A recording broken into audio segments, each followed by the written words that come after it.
Good morning, dear student. Today I am going to start a new chapter of physical chemistry, that is solutions and colligative property. तो मैं इतने दिन से class नहीं ले रहा था। एक्चुअली मैं एक जगह से दूसरे जगह ट्रांसफ़र लिया था, तो बोर्ड ये सब अरेंजमेंट करने में थोड़े प्रॉब्लम्स आए थे।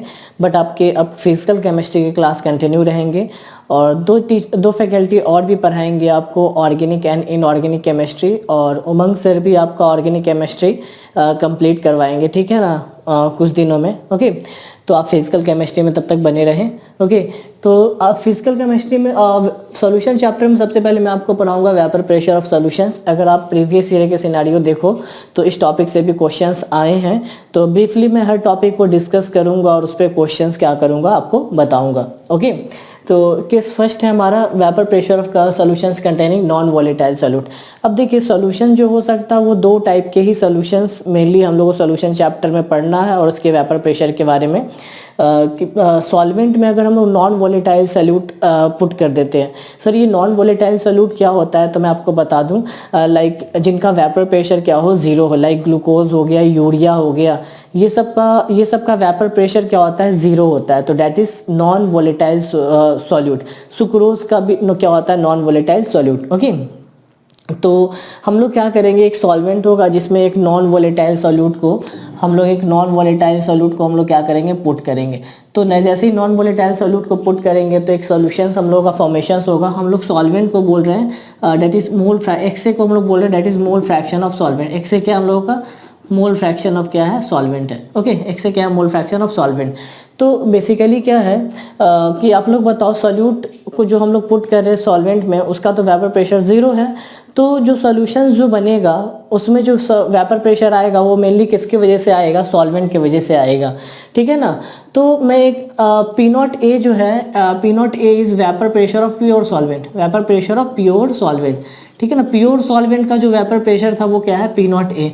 कहीं पे भी आपको सॉल्यूशन चैप्टर में नॉट लिखा रहे तो आप समझ जाए कि वो वेपर प्रेशर क्या है, प्योर फॉर्म में। Okay, and P A is vapour pressure of solution. ये डेरिवेशंस कैसे होता है, बेसिकली राउल्ट्स लॉ से होता है। P A is directly proportional to mole fractions, और उसके बाद हम लोग अगर इसके डेरिवेशंस का बात करें आप, तो पी ए क्या हो जाता है, directly proportional to mole fraction, क्योंकि सॉल्यूशन में जो वेपर प्रेशर आएगा वो बस सॉल्वेंट की वजह से आएगा, सॉल्यूट की वजह से तो आना नहीं है, ठीक है।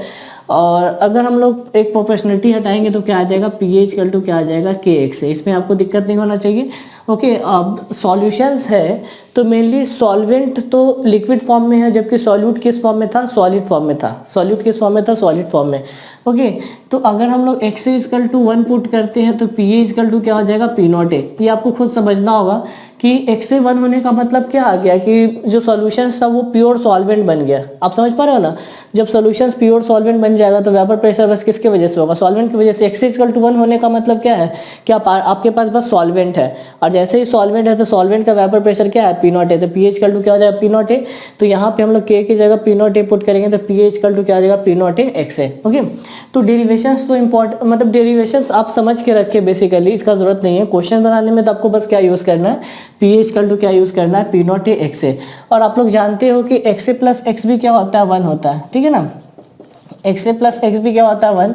तो अगर आप यहाँ से X A equal to put करते हो 1 माइनस एक्स बी, तो यहाँ से एक आता है डिराइव होगा, P not A minus P not A upon P not A is equal to क्या आ जाएगा, X B, that is R L V P, that is relative lowering of vapour pressure. Okay, तो यहाँ से आप relative lowering of vapour pressure भी calculate कर सकते हो, that is nothing but P A minus P not A upon P not B. जब आप यहाँ पे एक्स ए की जगह 1 माइनस एक्स बी पुट करते हो तो ये इस फॉर्म में क्या आ जाता है, डिराइव हो जाता है, ठीक है। तो ये तो बात था क्या, vapour pressure of containing non volatile solute. Next क्या है solutions, next vapour pressure containing volatile solute. Volatile solute का मतलब क्या हो गया, लाइक जैसे हम लोगों ने वॉलेटाइल सॉल्यूट का मतलब, जैसे मान लो कि वाटर आपका सॉल्वेंट है, उसमें हम लोगों ने अल्कोहल मिला दिया, तो आप लोग जानते हो कि अल्कोहल का भी कुछ ना कुछ वेपर प्रेशर आने वाला है। ये बात तो आप लोग अच्छे ढंग से जानते हो, बिकॉज अल्कोहल भी लिक्विड फॉर्म में होता है और वाटर भी क्या होता है, लिक्विड फॉर्म में। तो हम ऐसे सॉल्यूशंस लेंगे जिसमें सॉल्वेंट का भी वेपर प्रेशर हो और सॉल्यूट का भी वेपर प्रेशर। आप समझ पा रहे हो ना। पहले वाला जो केस था उसमें बस सॉल्वेंट की वजह से वेपर प्रेशर मिल रहा था, सॉल्यूट की वजह से वेपर प्रेशर नहीं मिल रहा था, ठीक है। अब जैसे इन दोनों को हम लोग मिलाए थे एक सॉल्यूशंस बन गया। सॉल्यूशन बनने पे क्या हो गया कि बेसिकली दोनों इस सॉल्यूशंस में जो दोनों है सॉल्यूट और सॉल्वेंट, दोनों किस फॉर्म में था, लिक्विड फॉर्म में था, ठीक है। तो यहाँ पे जो प्योर फॉर्म में जो सॉल्वेंट का वेपर प्रेशर है that is P not A जैसे ही मैं लगा दिया तो that is pure form, vapour pressure in pure form. P nought भी लगाया तो क्या हो गया, vapour pressure in pure form. Okay, तो बेसिकली आप समझ पा रहे हो ना कि पी नॉट ए का मतलब क्या हो गया, वेपर प्रेशर प्योर सॉल्वेंट का है, और पी नॉट बी लिखने का मतलब क्या है, वेपर प्रेशर और प्योर सॉल्यूट है, ठीक है। एंड ये सोल्यूशन है ए प्लस बी का, ओके, जिसमें बी क्या है, सॉल्यूट है। तो वेपर प्रेशर ऑफ सॉल्यूशंस क्या हो जाएगा, पी टोटल भी मैं बोल सकता हूँ या फिर पी बोल सकता हूँ, that is nothing but P A plus P B. Okay, P A plus P B. अब पहले वाले इक्वेशन से अगर हम लोग देखें तो पी ए क्या आ रहा था, पी नॉट ए एक्स से, तो अगर इसके जगह हम लोग पुट करें पी नॉट ए एक्स से, ओके, एंड पी बी की जगह अगर हम लोग क्या पुट कर दे, P not B X B, वैसे एकदम उसी पैटर्न्स पे सेम जैसे आया था P H equal to P not X से, तो वैसे ही पी बी अगर होता तो P not B X B आ जाता। ओके, तो यहाँ से फॉर्मूला क्या आ जाएगा, that is total vapour pressure that is nothing but P is equal to P not X A plus P not B X B. इसमें आपको प्रॉब्लम नहीं होना चाहिए, ठीक है। एक्स बी किसको डिनोट कर रहा है, सॉल्यूट को, और X B means mole fraction of solute and X A means mole fraction of solvent. Okay, तो अगर आपको नॉन वोलेटाइल सॉल्यूट दिया रहता है तो आप ये फॉर्मूला अप्लाई करें वेपर प्रेशर ऑफ सॉल्यूशन के लिए, date is P H equal to P not X ए। और अगर वोलेटाइल सॉल्यूट दिया रहता है तो आप ये फॉर्मूला का अप्लाई करें, that is vapour pressure of solution is equal to P not X A plus P not B X B. Hopefully ये बात आपको समझ में तो आया ही होगा। अब देखो हो सकता है कि कभी कभी आपको मोल फ्रैक्शन ऑफ सॉल्यूट ही दे, तो आप इस फॉर्मूला को ऐसे भी लिख सकते हो, P not A 1 minus X B भी लिख सकते हो plus P not B X B. आप समझ पा रहे हो ना। तो अगर आपको पी नॉट ए और पी नॉट बी दे दिया, सर कैसे पता चलेगा, पी नॉट ए और पी नॉट बी मोस्टली आपको क्वेश्चन में दिया रहेगा, ठीक है ना। क्योंकि ये पी नॉट ए और पी नॉट बी क्या है, प्योर फॉर्म का वेपर प्रेशर, जो कि मेनली आपको किसी पर्टिकुलर टेम्परेचर पे क्वेश्चंस में गिवन होता है। और अगर मोल फ्रैक्शन ऑफ सॉल्यूट देता है तो vapour pressure of solution calculate हो जाएगा। ओके, या फिर ऐसा भी हो सकता है कि आपको पी और पी नॉट दे दे और एक्स बी दे दे और पी नॉट भी पूछे, तो कोई भी एक चीज़ को अननोन करेगा वो आपको क्या करेगा, पूछेगा, ठीक है ना। तो होपफुली ये बात आपको समझ में आया होगा, तो आप जल्दी से इसको नोट कर ले, और इससे रिलेटेड कुछ क्वेश्चंस को भी हम लोग करते हैं। तो सबसे पहले आप इसको जल्दी से नोट कर ले। ओके स्टूडेंट, तो अब हम लोग कुछ क्वेश्चंस को कर लेते हैं लास्ट ईयर में पूछे हुए क्वेश्चंस को। और भी क्वेश्चंस, 2 क्वेश्चंस तो मैंने बोर्ड पे लिखा, और भी क्वेश्चंस नीट के हैं और जेईई मेन के जो आप कर सकते हैं। पी नॉट और पी नॉट बी क्या था, vapour pressure of A and be in pure form. Okay, और पी जो था वो वेपर प्रेशर ऑफ सॉल्यूशंस था, जब हम लोग 2 वोलेटाइल लिक्विड सॉल्यूशन को मिला रहे थे, ठीक है। और दैट इज केस सेकेंड। और केस फर्स्ट क्या था, P H equal to P not A X A, जब हम लोग नॉन वोलेटाइल सॉल्यूट को मिला के सॉल्यूशंस बना रहे थे। तो 2 फॉर्मूला ही हमारे पास है, तो मैं सेकेंड वाला फॉर्मूला पे 2 क्वेश्चंस को लिखा हूँ यहाँ पे। Vapour pressure of 2 liquids P and Q are 80 and 60 torr respectively. The total vapor pressure of solution obtained by mixing 3 mole of P and 2 mole of Q would be, ठीक है। तो basically आप साफ साफ देख रहे हो कि वेपर प्रेशर ऑफ 2 liquids से इन्होंने बोल दिया, मीन सेकेंड केस है P and Q। मतलब आपको कहने का मतलब क्या है कि ये 2 लिक्विड है आपके पास P और Q, तो आप ऐसा बोल सकते हो कि P नॉट ऑफ P कितना गिवन है, डेट इज 80 टॉर, ठीक है।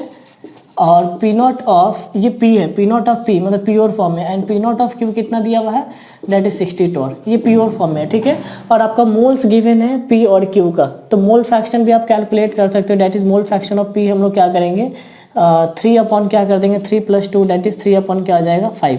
ओके, वैसे ही मोल फ्रैक्शन ऑफ क्यू भी क्या कर लोगे कैलकुलेट, तो क्या आ जाएगा बताया, 2 अपॉन दैट इज 2 + 3 क्या आ जाएगा, 2/5। ये बात आपको समझ में आ रहा होगा। ओके, तो formula vapour pressure of solution के लिए क्या लगाओगे, P nought of P into mole fraction of P plus P nought of Q into mole fraction of Q. इसमें तो आपको दिक्कत नहीं होना चाहिए। तो पी नॉट ऑफ पी अगर आप देखते हो तो P nought of P is that is 80 into कितना हो जाएगा, 3/5 plus and P nought of Q that is P nought of Q कितना गिवन है आप देखो क्वेश्चंस में, डेट इज 60 इंटू 2/5। तो यहाँ से आप करते हो तो ये 72 टॉर आ जाएगा। एक बात को आपको ख्याल रखना है कि जो भी वेपर प्रेशर ऑफ सॉल्यूशंस आएगा वो that is P not P और पी नॉट क्यू के बीच में आएगा। जैसे मतलब पी नॉट ए, जैसे मैंने ए और बी लिया था, बी सॉल्यूट को रिप्रेजेंट कर रहा था और ए सॉल्वेंट को, तो वेपर प्रेशर जो सॉल्यूशंस का आएगा वो हमेशा दोनों के बीच में ही आएगा। तो इससे आप क्रॉस चेक भी कर सकते हो आंसर को, ठीक है, इसमें आपको प्रॉब्लम नहीं होने चाहिए। तो ये फर्स्ट ऑप्शन क्या है इसका करेक्ट है। सेकंड क्वेश्चन क्या है, वेपर, ये क्वेश्चन 2005 के है, प्रीवियस ईयर के। सेकंड क्वेश्चन है vapour pressure of chloroform and chloroform का फॉर्मूला CH_Cl3 है and dichloromethane that is CH2Cl2 at 25 degree Celsius are 200 mm of Hg and 41 mm of Hg। वैसे ही इनका प्योर फॉर्म में दिया है, दैट इज पी नॉट इसका गिवन है और पी नॉट इसका गिवन है, ठीक है। प्योर फॉर्म मतलब क्या आता है, नॉट आता है, ठीक है ना। ये जो नॉट में लिखा हो इसका मतलब क्या है, ये प्योर फॉर्म में है। Vapour pressure of solutions obtain by mixing 25.5 gram of CaCl3 and 40 gram of CH2Cl2 at temperature will be. Basically अब इन्होंने वेट दिया है, ठीक है ना। अब इन्होंने क्या दिया, वेट। पहले वाले क्वेश्चन में मोल्स गिवन था तो हम लोग डायरेक्टली मोल फ्रैक्शन कैलकुलेट कर लिए थे, बट अभी इन्होंने वेट दिया है तो वेट से मोल कैलकुलेट करेगा, मोल से क्या कैलकुलेट करेंगे, मोल फ्रैक्शंस, ओके। तो अगर आप क्लोरोफॉर्म का अगर मोल्स कैलकुलेट करते हो, इनका मॉलिक्यूलर वेट गिवन है क्वेश्चंस में 119.5 एंड 85 यू, ओके। यू मतलब क्या होता है, यूनिफाइड मास। मॉलिक्यूलर मास को हम लोग मॉलिक्यूल्स के मॉलिक्यूलर मास के लिए हम लोग रिप्रेजेंट करते हैं। तो यहाँ से मोल इसका कितना आ जाएगा 0.213 और इसका मोल्स कितना आ जाएगा CH2Cl2 का कितना 0.470। तो मोल फ्रैक्शंस आप कैलकुलेट करोगे, दैट इज इसका मोल फ्रैक्शन कैलकुलेट कैसे करोगे, दैट इज CH_Cl3 का मोल फ्रैक्शन कैसे कैलकुलेट करोगे, that is moles of CH_Cl3 upon moles of solution, that is moles of CH_Cl3 plus moles of CH2Cl2, ऐसे ही calculate करोगे। तो जब ये वैल्यू आप पुट करते हो तो ये आ जाता है 0.311। अब ऐसे ही mole fraction of CH2Cl2 calculate, या फिर जब ये कैलकुलेट हो गया है तो आप मोल फ्रैक्शन ऑफ CH2Cl2 कैलकुलेट करने के लिए क्या कर सकते हो, 1 माइनस मोल्स ऑफ CH_Cl3 भी कर सकते हो। तो यहाँ से ये कितना आ जाएगा, अप्रॉक्सीमेट 0.688 आ जाएगा, ठीक है ना। अब vapour pressure of solutions calculate करोगे तो वेपर प्रेशर ऑफ सॉल्यूशंस के लिए हम लोग क्या करेंगे, इसका प्योर फॉर्म में कितना दिया vapour pressure, that is 200 mm of Hg। तो 200 इंटू क्या कर देंगे 0.311 कर देंगे हम लोग। और इसका वेपर प्रेशर कितना दिया हुआ है CH2Cl2 का 41.5 इंटू हम लोग क्या कर देंगे, आप लोग बताएं, इंटू हम लोग क्या कर देंगे, दैट इज 0.688। तो जब आप ये कैलकुलेट करते हो तो ये आपका आ जाता है अप्रॉक्सीमेट 90.63 mm ऑफ Hg, ठीक है। तो इसमें भी ऑप्शन ए क्या है, करेक्ट है। तो बेसिकली ये दो प्रीवियस ईयर के क्वेश्चन हम लोगों ने किए, ये 2012 का पूछा हुआ था नीट में, और ये क्वेश्चन जेई का है 2012 में पूछा हुआ, ठीक है ना। तो ऐसे और भी क्वेश्चन, बहुत सारे क्वेश्चंस है आपके नीट और जेई में पूछे हुए, तो होपफुली आप वो क्वेश्चंस को कर लोगे। सेम टाइप के प्रॉब्लम है इसलिए मैं बोर्ड पे नहीं लिखा हूँ। सेम टाइप के अगर अलग कॉन्सेप्ट के होते तो मैं करवा देता, सेम टाइप के है तो आप वहाँ से जाके खुद से अटैम्प्ट करें, ओके। और होपफुली ये लेक्चर आपको समझ में आया होगा। नेक्स्ट क्लास में मैं नए टॉपिक के साथ आऊँगा, ओके। और अगर इस लेक्चर में आपको कहीं पर डाउट रह जाता है तो आप नीचे कमेंट करके ज़रूर बताएं, तो उसका मैं सेपरेट लेक्चर बना दूंगा या फिर कमेंट बॉक्स में डाउट को क्लियर कर दूंगा, okay. Okay student, thank you so much.